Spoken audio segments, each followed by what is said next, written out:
गोस्वामी जी महाराज पूर्व प्रसंग में वर्णन किए।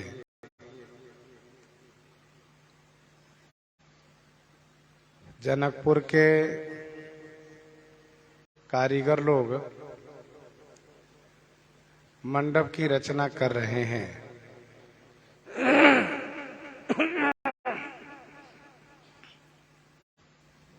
एक एक कार्य को पूरा करने के लिए कई कारीगर लोग लगे हुए हैं। मंडप की अद्भुत रचना कर रहे हैं।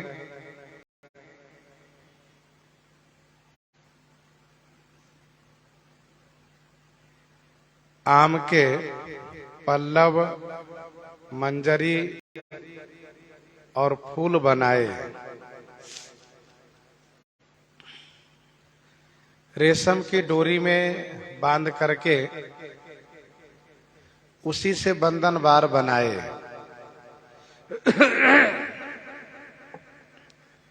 यहाँ जो भी कार्य किए गए हैं सभी स्वर्ण और मणि से है। अलग अलग रंग की मणियां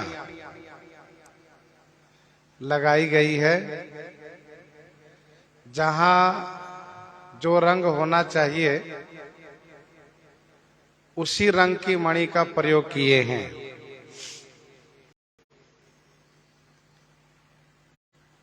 मांगलिक कलश बनाए गए हैं, ध्वजा पताका लगाए गए हैं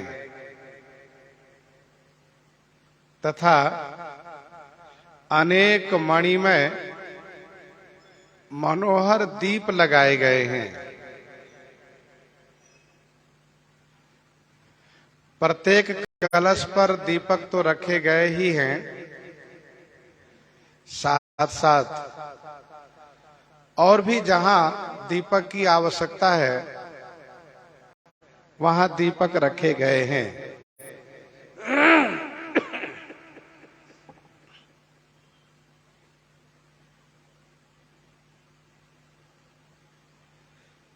गोस्वामी जी कहते हैं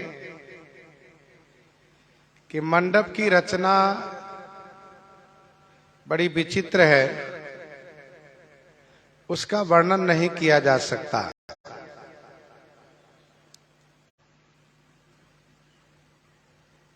एक तो यह मंडप अपने आप में अद्भुत है, विचित्र है, इसीलिए अवर्णनीय है। और दूसरा यह है कि इस मंडप पर भगवान श्री सीताराम जी विराजित होने वाले हैं, इसीलिए यह मंडप और भी विशेष हो चुका है। जेहि मंडप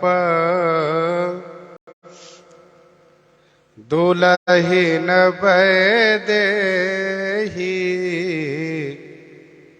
सोबर नई असि मति कवि के ही। जेहि मंडप दुलहिन बैदेहि,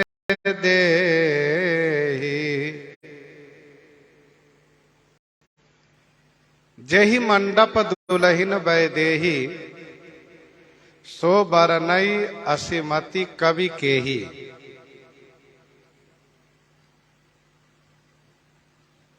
जिस मंडप में श्री विदेह नंदिनी जो दुल्हन रूप में विराजित होने वाली हैं, सो बरनई, उस मंडप का वर्णन कर सके असीमति कवि के ही। ऐसी बुद्धि के ही कवि किस कवि की है?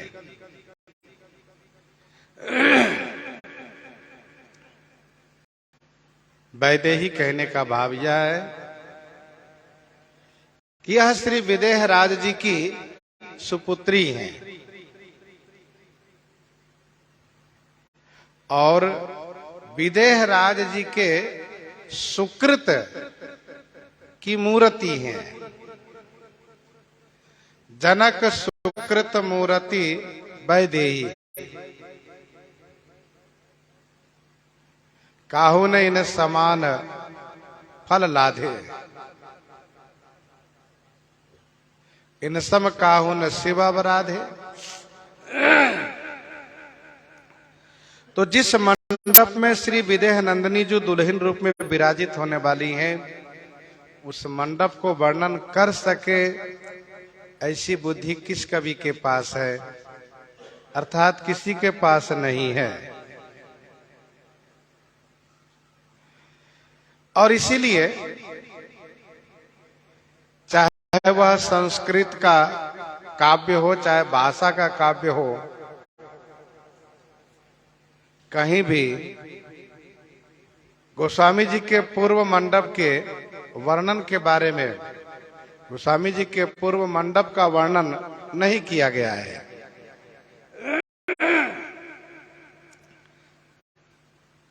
गोस्वामी जी पर श्री जानकी जी की विशेष अनुकंपा हुई, क्योंकि उन्हीं की कृपा से सुंदर बुद्धि की प्राप्ति होती है। जनक सुता जग जन निजान की, अतिशय प्रिय करुणा निधान की, ताके जुगपद कमल मनावो, जासु कृपा निर्मल मति पावो। तो जासु कृपा निर्मल मति पावो, जिनकी कृपा से बुद्धि में निर्मलता प्राप्त होती है।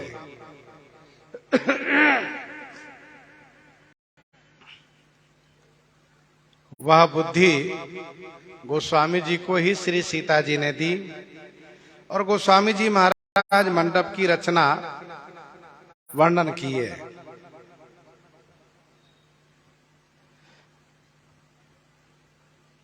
प्रसंग जनकपुर का है, इसीलिए पहले श्री सीता जी का नाम गोस्वामी जी ले रहे हैं। जही मंडप दुल्हिन वैदेही, इसके बाद श्री राम जी का नाम ले रहे हैं। और दूसरा इसका भाव ये भी है कि पहले शक्ति का नाम लिया जाता है, फिर शक्तिपति का नाम लिया जाता है। पहले माता तब पिता। दुलह राम रूप गुण सागर, दुलह राम रूप।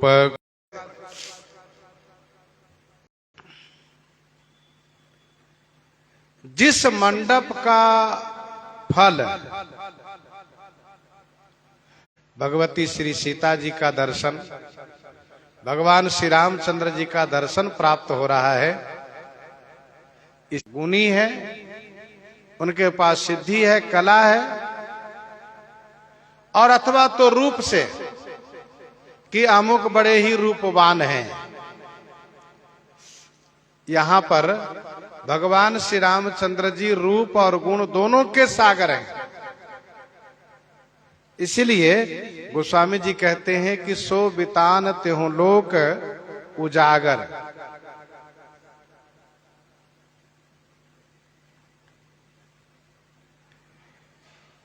स्थान की प्रधानता से श्री सीता जी का नाम पहले दिया गया, आपने सुना। और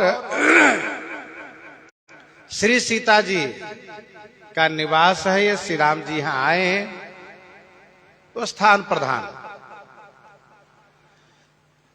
जैसे जेहि बिरंची रचि सिए संवारी, तेहि श्यामल बर रचेउ बिचारी। अयोध्या जी में श्री रघुनाथ जी की प्रधानता होती है, स्थान प्रधान अयोध्या जी में भी देखा गया। गावहि सुंदरी मंगल गीता, लय लय नाम राम अरु सीता। तो गोस्वामी जी कहना ये चाहते हैं कि जिस मंडप में भगवान श्री सीताराम जी दुल्हा दुल्हन के रूप में विराजित होंगे, उस मंडप की महिमा को कौन वर्णन कर सकता है, अर्थात कोई भी नहीं। जनक भवन कई शोभा जैसी, गृह गृह प्रतिपुर देखिए तैसी। जनक भवन कई शोभा जैसी, गृह गृह प्रतिपुर देखिए तैसी। जनक भवन कई शोभा जैसी, श्री जनक भवन की जैसी शोभा है। जनकपुर में प्रति गृह गृह तैसी देखिए। श्री जनक महल की, जनक भवन की जैसी शोभा है। पूर्व में गृह गृह प्रति, प्रत्येक घर घर में वैसी ही शोभा देखी जाती है। गृह गृह प्रतिपुर देखिए तैसी।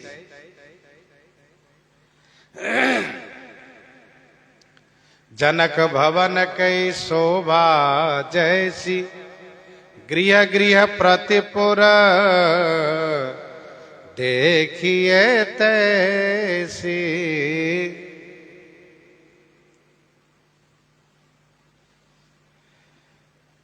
जनक भवन का श्रृंगार श्री जनक जी के खास सेवकों ने करवाया है,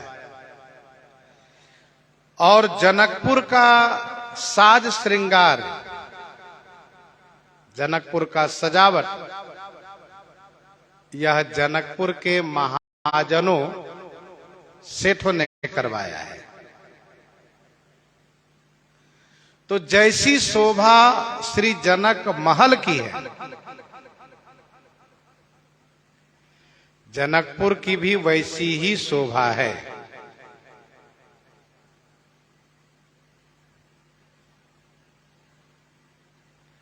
वैसे भी गोस्वामी जी पहले ही वर्णन कर चुके हैं। सूर सचिव सेनप बहुतेरे, सूर सचिव सेनप बहुतेरे, नृपगृह सरिस सदन सब केरे। सभी के महल महाराजा श्री जनक की जैसे हैं। यहां पर और विशेषता रूप से कही जा रही है। विशेषता क्या कही जा रही है कि जनक भवन कई शोभा जैसी, गृह गृह प्रतिपुर देखिए तैसी। और इसके बाद नीचे की चौपाई से जो संपदा नीच गृह सोहा, जो नीचे की चौपाई कही जाएगी, उससे जनकपुर की विशेषता बताई जा रही है। महाजनों को महाराजा श्री जनक जी ने कहा था कि नगर संवारहु चारिहु पासा, खूब सजाए गए नगर को। जितने तरीके से महल सजाए गए हैं, उतने ही तरीके से नगर सजाए गए। तो क्या नगर में भी मंडप बनाए गए हैं? इसका उत्तर है कि हां, नगर में मंडप बनाए गए हैं।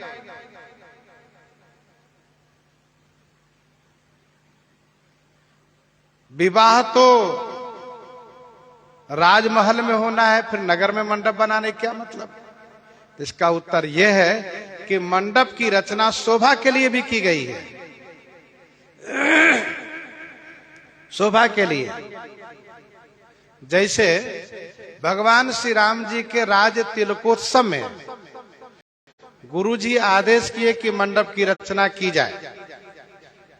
वेद विदित कही सकल विधाना, वेद विदित कही सकल विधाना, कहेउ रचहु पुर विविध बिताना, कहेउ रचहु पुर विविध बिताना।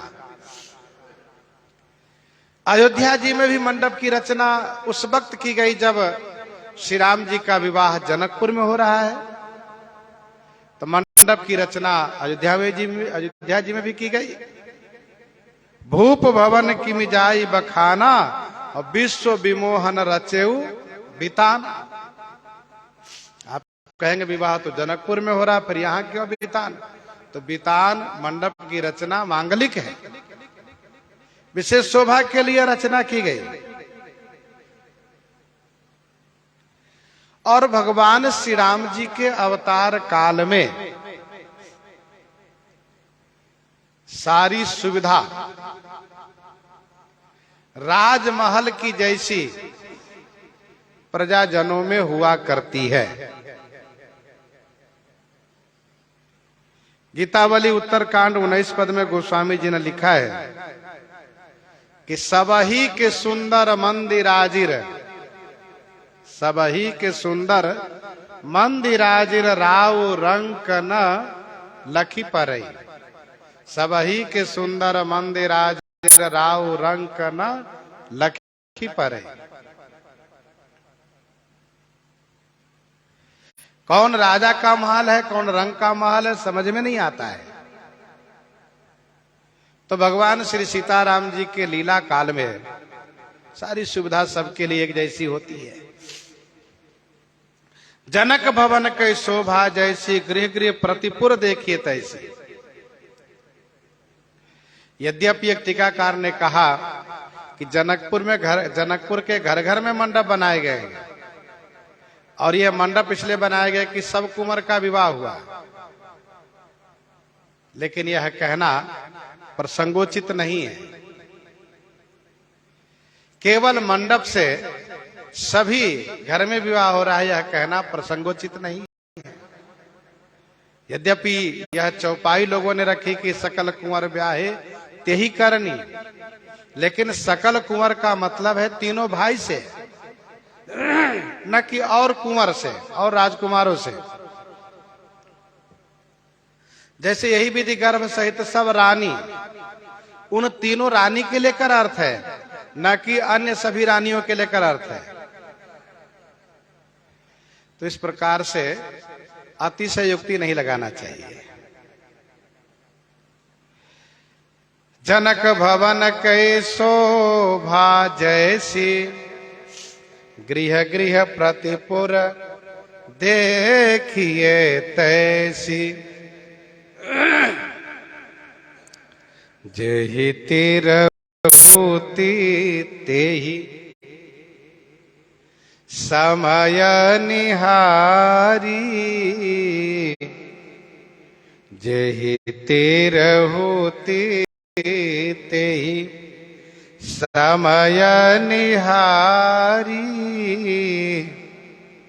तेहि लघु लाग भुवन 10 चारी, तेहि लघु लाग भुवन 10 चारी, जेहि तिरहुति तेहि समय निहारी। जेहि तिरहुति तेहि समय निहारी, तेहि लघुलाग भुवन 10 चारी।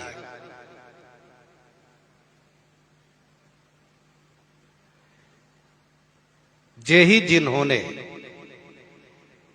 जेहि माने जिन्होंने, तेहि समय उस समय में, तिरहुत निहारी, तिरहुत निहारी माने तिरहुत को देखा, जनकपुर को देखा। तेहि 10 चारी भुवन लघु लाग, तेहि माने उनको, 10 चारी भुवन माने 14 भुवन, लघु लाग माने तुक्ष लगने लगे, छोटा लगने लगे। जेहि तिरहु तेहि समय निहारी, तेहि लघु लाग भुवन 10 चारी।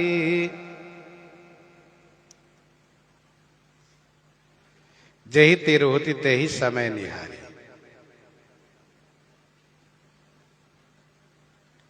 तिरहुति, तिरहुति जनकपुर का नाम है। जनकपुर है, मिथिला है, ये सब नाम है। विदेह नगर भी नाम है। तो तिरहुत, तिरहुत नाम का मतलब क्या है? तो जनकपुर के संतों ने यह कहा कि तिरहुति, तिरहुति, तीर पर हैं इसलिए तिरहुति। तो तीर कहते हैं तट को। कौन से तट पर? कहा कोसी, नारायणी और भागीरथी के तीर पर जो क्षेत्र है, जो भूमि है, वह सब तिरहुति है। कोसी, नारायणी और भागीरथी के तीर पर, तट पर जो क्षेत्र है वह तिरहुति है। दूसरे संतों ने यह कहा तिरहुति अर्थात 3 ऋषि जनकपुर के अध्यात्म शक्ति को संवर्धन करते हुए, 3 मुनि जनकपुर की अध्यात्म शक्ति को संवर्धित करते हुए नित्य हवन किया करते हैं। वे कौन है? कहा श्री गौतम जी, श्री जागबलिक जी और श्री विश्वामित्र जी। श्री गौतम जी, श्री जागबलिक जी और श्री विश्वामित्र जी महाराज, ये 3 हुति, 3 हुति माने हवन करते रहते हैं, अतएव तिरहुत है ये। तो जेहि तिरहुति तेहि समय निहारी कौन है? जिन्होंने 14 भुवनों को देखा है और वे जनकपुर को देख करके और ऐसा मान रहे हैं, वे जनकपुर को देख करके ऐसा मान रहे हैं क्या कि जनकपुर की शोभा, जनकपुर के वैभव के सामने 14 भुवन छोटा है। ऐसे कौन है? कहा ऐसे है श्री ब्रह्मा जी, विष्णु जी, श्री शंकर जी, इंद्रादि देव, ये सभी विवाह में सम्मिलित होंगे और ये सब 14 भुवन को देखने वाले। विधि हरिहर दिशिपति दिन राउ, विधि हरिहर दिशिपति दिन राउ, जे जानहि रघुवीर प्रभाव। विधि हरिहर दिशिपति दिन राउ, जे जानहि रघुवीर प्रभाव। कपट विप्रवर वेश बनाए, कौतुक देखहि अति सचु पाए। कौतुक देखहि अति सचु पाए।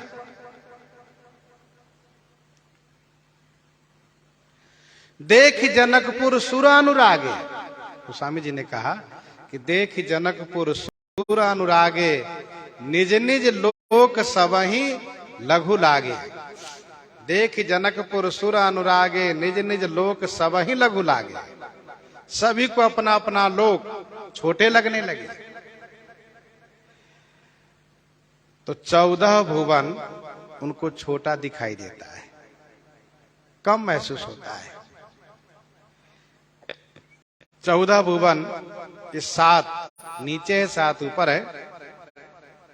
भूः भुवः स्वः जनः मह तपः और सत्, ये ऊपर के हैं। भूः भुवः स्वः जनः मह तपः और सत्, ये 7 ऊपर के हैं। 7 नीचे के हैं। अतल बीतल सूतल, अतल बीतल सूतल तलातल रसातल, महातल और पाताल।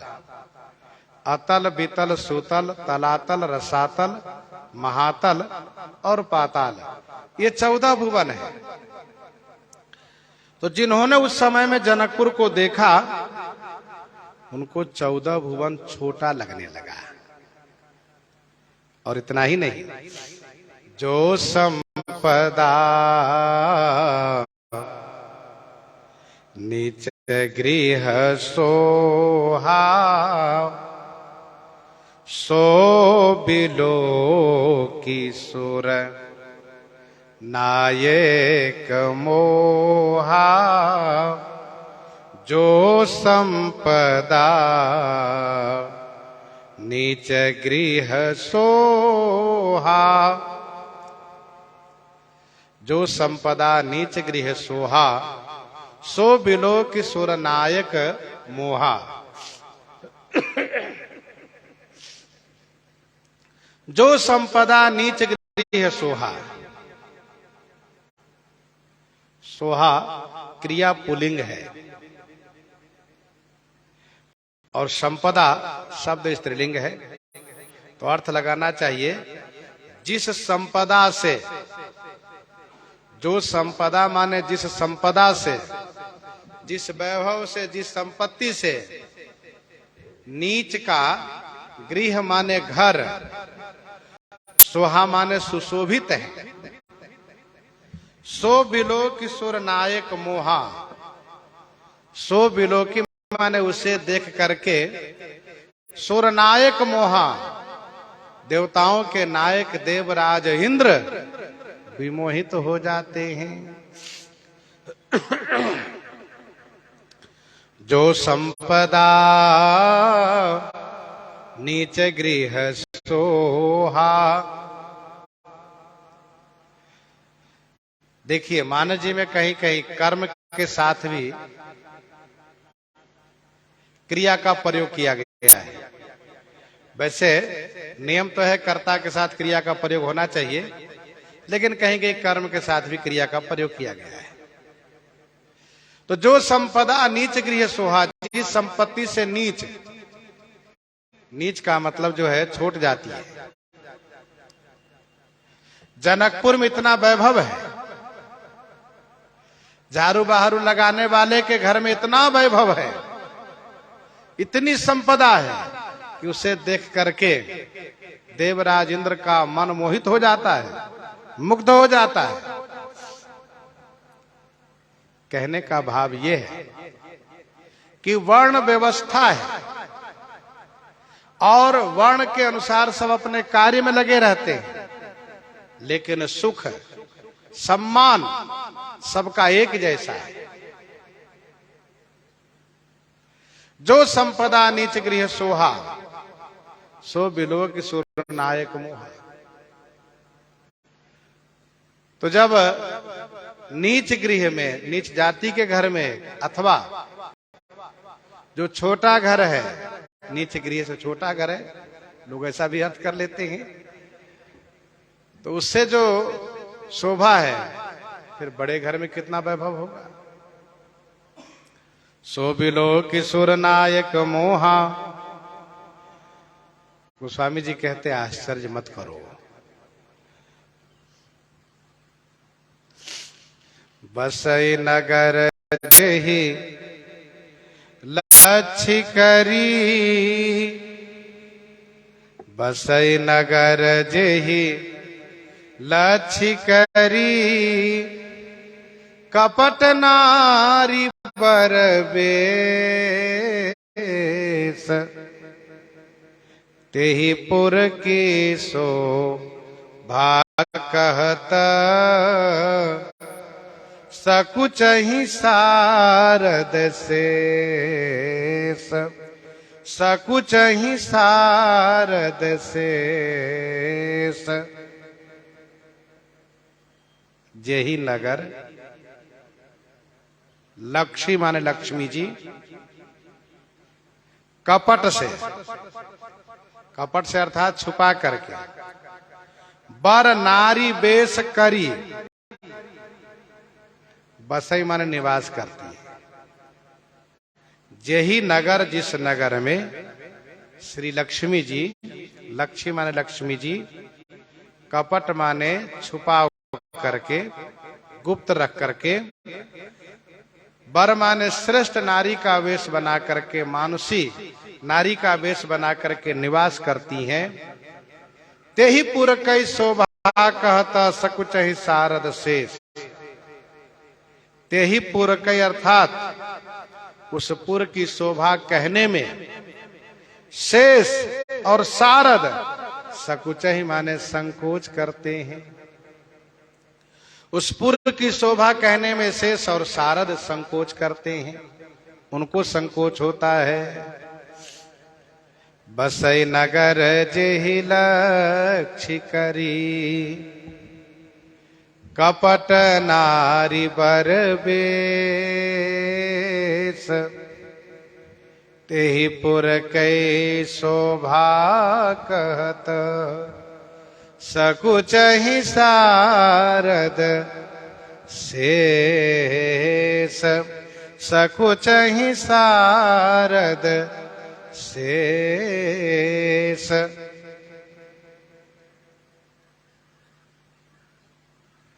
बसई नगर जहि लक्ष्य करी, कपट नारी बर बेस। लक्ष्मी लिखने में 2 अक्षर की वृद्धि हो रही है, इसीलिए लक्ष्मी न लिख करके केवल लक्ष्मी गोस्वामी जी ने लिखा, क्योंकि काव्य का नियम है कि अति माखम मखम कुर्यात, अति माखम मखम कुर्यात छंदो भंग न कारयेत। अति माखम मखम कुर्यात छंदो भंग न कारयेत। माख को मख, मख को माख बना दे, लेकिन छंद भंग न होने दे। यह कवियों के लिए नियम है। दूसरा भाव यह है कि लक्ष्मी जी गुप्त रूप में यहाँ नारी के श्रेष्ठ वेश बना करके, श्रेष्ठ मानुषी नारी वेश बनाकर रहती हैं, तो अपने आप को छुपा रखी हैं। इसलिए गोस्वामी जी ने शब्दों में भी गुप्त ही रखा, लक्ष्मी न कह करके लक्ष्मी कहा।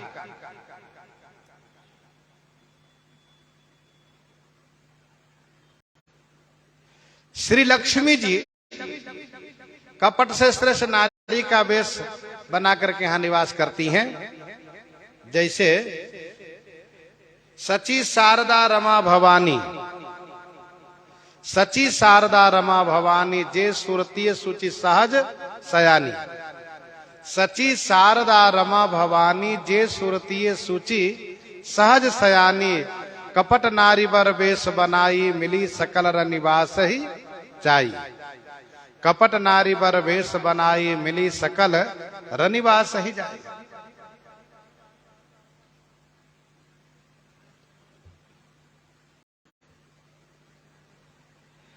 ये आगे वर्णन किया जाएगा।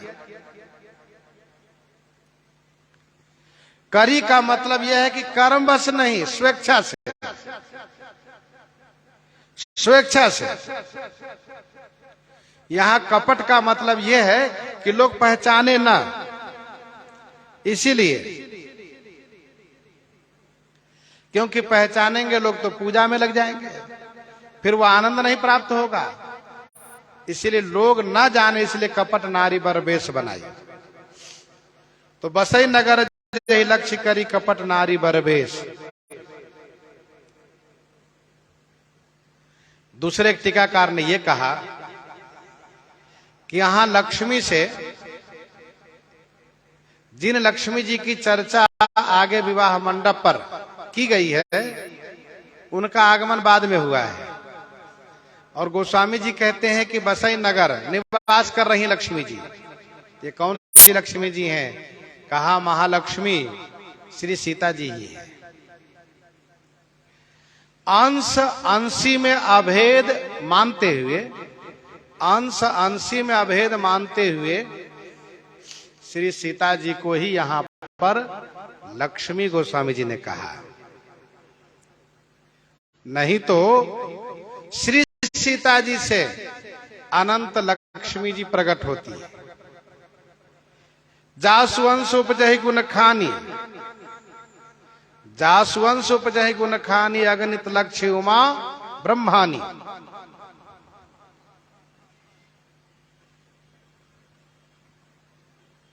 और इतना ही नहीं, जिनकी कृपा, जासु कृपा कटाक्ष सुरा चाहत चित्त बनस, लोकप होहि बिलोकत जासु। श्री सीता जी तो अंश अंशी में अभेद मान करके, श्री सीता जी अंशी हैं, श्री लक्ष्मी जी अंश हैं, अभेद मान करके यहां लक्ष्मी कहा गया। गोस्वामी जी अंश अंशी में अभेद मान करके प्रसंग के अनुसार बात कहते भी हैं। जैसे कि कवितावली उत्तर कांड 9 पद में गोस्वामी जी ने कहा, कवितावली उत्तर कांड 9 पद में गोस्वामी जी ने कहा कि नर नारी उघारी सभा मह होत। अब नर नारी उघारी सभा मह होत द्रौपदी जी के लिए कहा। नर नारी कहने का मतलब नरा अवतार श्री अर्जुन जी है। तो अंश अंशी में भेद मान करके उनको नर कहा, अर्जुन जी को। वही गीतावली उत्तरकांड 7 पद में आप पढ़ें तो गोस्वामी जी ने वहां भी अंश अंशी में भेद मान करके कहा, मनहु संबरारी मारी, मनहु संबरारी मारी ललित मकर जुग विचारी, मनहु संबरारी मारी ललित मकर जुग विचारी, दिन्हे शशि कह पुरारी भ्राजत दुहु ओरी। अब संबरासुर को मारने वाले कौन है? कहा प्रद्युम्न। प्रद्युम्न को तो भगवान शिव ने मारा नहीं, मारा है काम को। लेकिन काम के ही अवतार प्रद्युम्न है, तो इसीलिए अंश अंशी में भेद मान करके वहां भी कहा कि मनहु संबरारी मारी ललित मकर जुग विचारी, दिन्हे शशि कह पुरारी भ्राजत दुहु ओरी।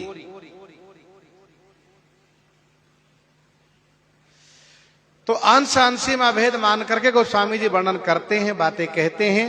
नहीं तो कहिए रमा सम किमी वैदेही। श्री सीता जी की उपमा में श्री लक्ष्मी जी ठहर नहीं पाती हैं। इन्हीं के अंश से उनकी उत्पत्ति है और उपमा में ठहर नहीं पाती हैं। कहिए रमा सम किमी वैदेही, सभी कवि लोग कहते हैं। विश्वबारुणी बंधु प्रिय जेहि, तो बसई नगर जेहि लक्षी करी, कपट नारी बर वेश, तेहि पुर की शोभा कहत, सकुचहि शारद शेष, सकुचहि शारद शेष। और अब गोस्वामी जी कहते हैं, महाराजा श्री जनक जी ने जिन दूतों को भेजा था, भले ही नाथ कही और पठे दूत बोलिते ही काला।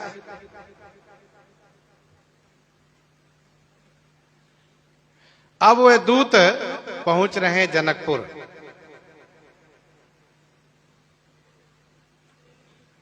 मुदित राव कही भले ही कृपाला, पठे दूत बोलिते ही काला। पहुंचे दूत रामपुर पावन, पहुंचे दूत रामपुर पावन, हर से नगर बिलो की सुहावन, हर से नगर बिलो की सुहावन पहुँचे दूत रामपुर पावन। पावन रामपुर दूत पहुंचे। पावन माने पवित्र रामपुर श्री अयोध्या जी में दूत पहुंच गए। नगर सुहावन बिलो की हर से, नगर की सुहावना दृश्य देख करके हर से माने खुश हो गए। पहुंचे दूत रामपुर पावन, हर से नगर बिलो की सुहावन।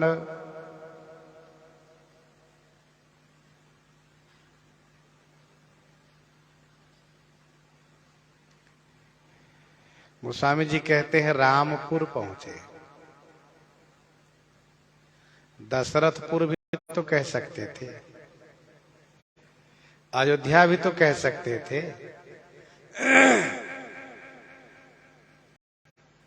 रघुवंशीपुर भी तो कह सकते थे, लेकिन ऐसा कोई नाम ना कह करके गोस्वामी जी ने कहा रामपुर, पवित्र रामपुर में। ये पावन रामपुर है जो सबको पवित्र करने वाला रामपुर है। ये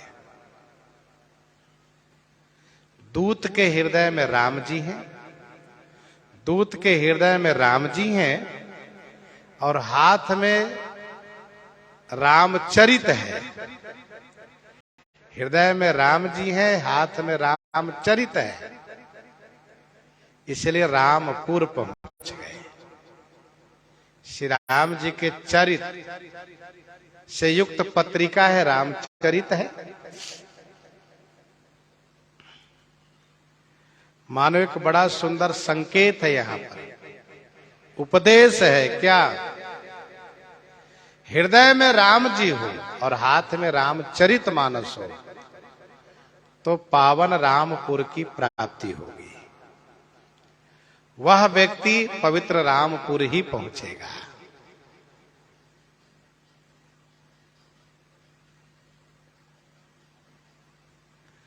रघुवंश भूषण चरित यह नर, कहि सुनहि जे गावहीं। रघुवंश भूषण चरित यह नर, कहि सुनहि जो गावहीं। कलिमल मनोमल धोई, बिनु श्रम राम धाम सिधावहीं। रघुवंश भूषण चरित यह नर, कहीं सुनहि जे गावहीं। कलिमल मनोमल धोई, बिनु श्रम राम धाम सिधावहीं। वह रामपुर अवश्य जाएगा।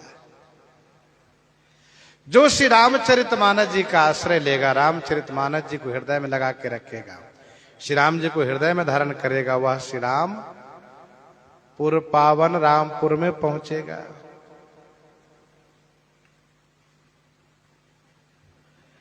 यहां दो विशेषण है, पावन और सुहावन।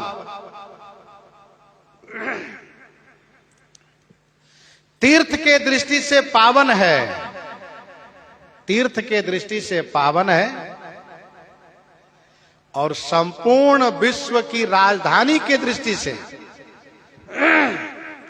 संपूर्ण विश्व की राजधानी के दृष्टि से यह सुहावन है।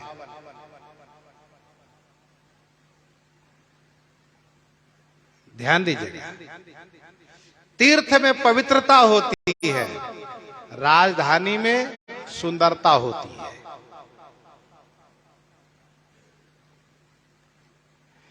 तीर्थ सुंदर भी हो यह आवश्यक नहीं है, लेकिन पावन अवश्य होता है।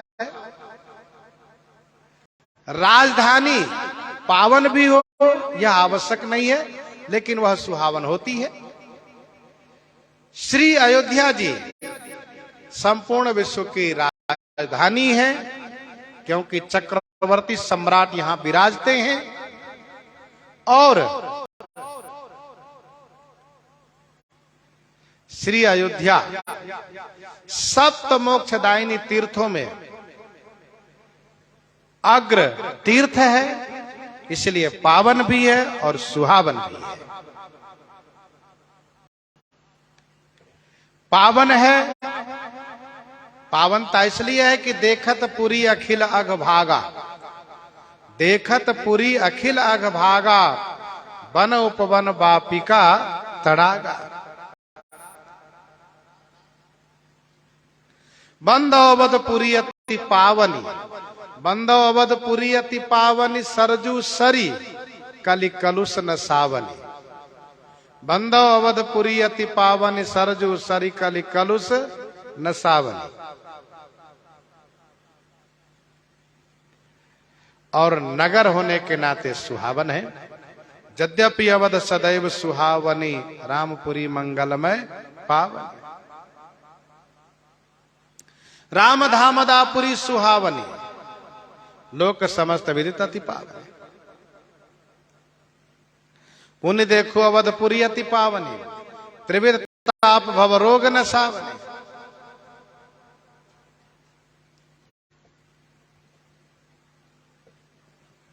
सुनु कपि संगत लंकेशा, पावन पुरी रुचिर यह देशा। सुनु कपि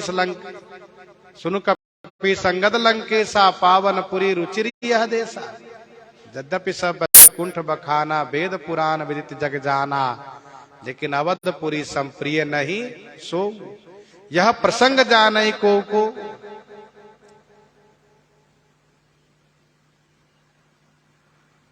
तो पहुंचे दूत राम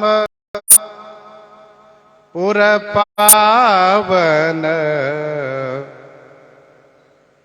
हर से नगर बिलो की सुहावन।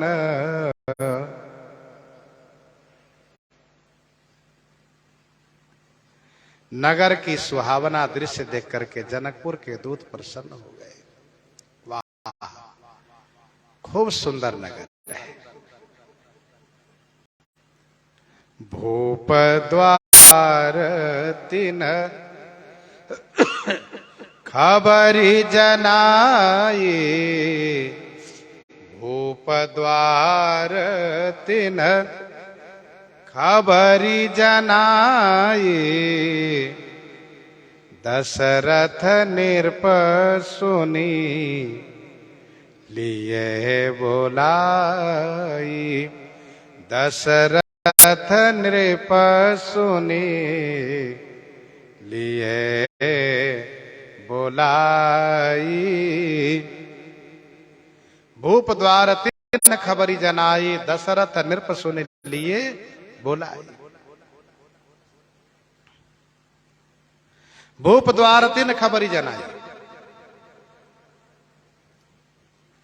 भूप श्री चक्रवर्ती जी के द्वार पर द्वारपालों से, तीन माने उन दूतों ने खबरी जनाई।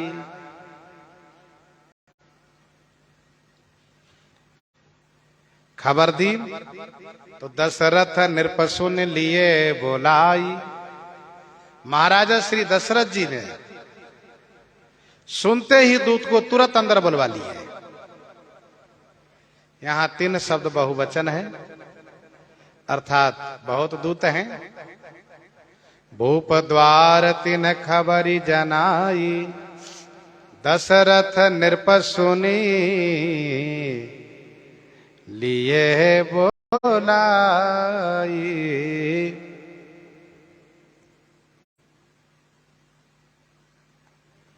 भूप द्वार, द्वार पर द्वारपाल है। द्वारपालों से जनकपुर के दूतों ने कहा, हम मिथिला नरेश महाराजा श्री शीरध्वज जनक जी के दूत हैं।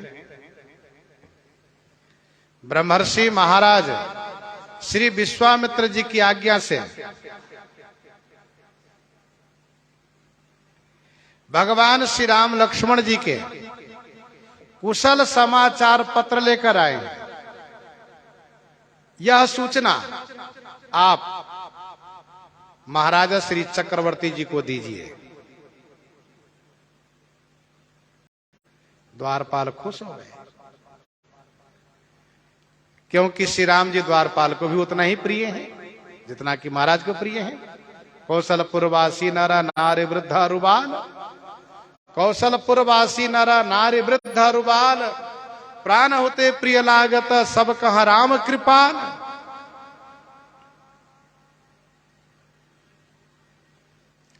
फिर तो द्वारपाल ने तुरंत दौड़ते हुए जाकर के महाराज को वंदन किया। वैसे और कोई खबर हो तो किसी और से किसी और से किसी और से, अर्थात उनसे मंत्री जी से, मंत्री जी महामंत्री जी से, फिर महाराज तक बात पहुंचती है। लेकिन विशेष खबर है, दूत सीधे महाराज के पास पहुंच गए। जब विशेष कोई खबर हो, विशेष समाचार हो, तो महाराज के पास सीधे जा सकते हैं दूत, द्वारपाल। तो ये द्वारपाल सीधे पहुंच गए महाराज के पास और महाराज से कहा, महाराज की जय हो। द्वारपालों ने कहा महाराज से, महाराज की जय हो। महाराज,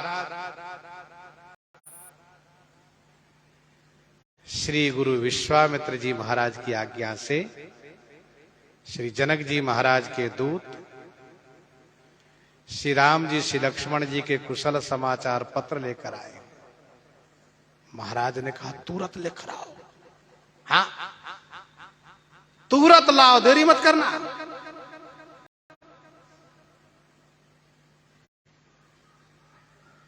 ये वो राजसभा है जहां नृपसभ रहे कृपा अभिलाखे, लोक करें प्रीति रुख राखे। ये वो राजसभा है। त्रिवंती निकाल जग माहि, भूरि भाग दशरथ सब नाहि। महाराजा श्री चक्रवर्ती जी तुरंत बुलवाए। गोस्वामी जी अपनी लेखनी में भी जल्दी दिखा रहे हैं।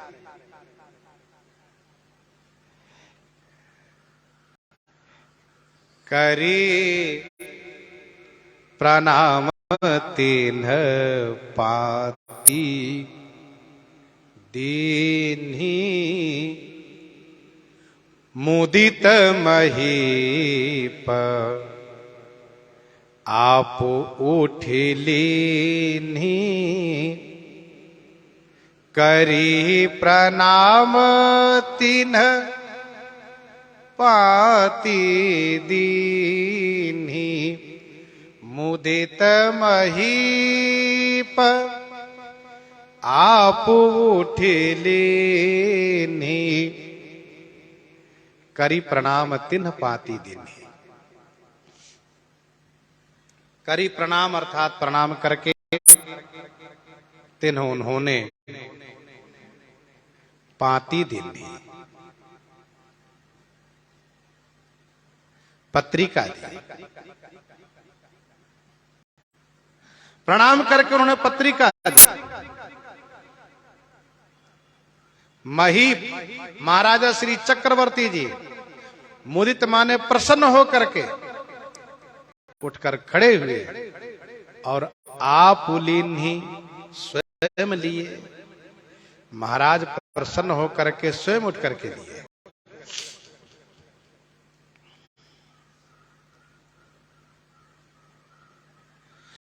कल्प भेद से गीतावली रामायण में ऐसा वर्णन है कि श्री सतानंद जी पत्रिका लेकर आए, लेकिन मानस कल्प की कथा में कोई और दूत हैं, श्री सतानंद जी नहीं है,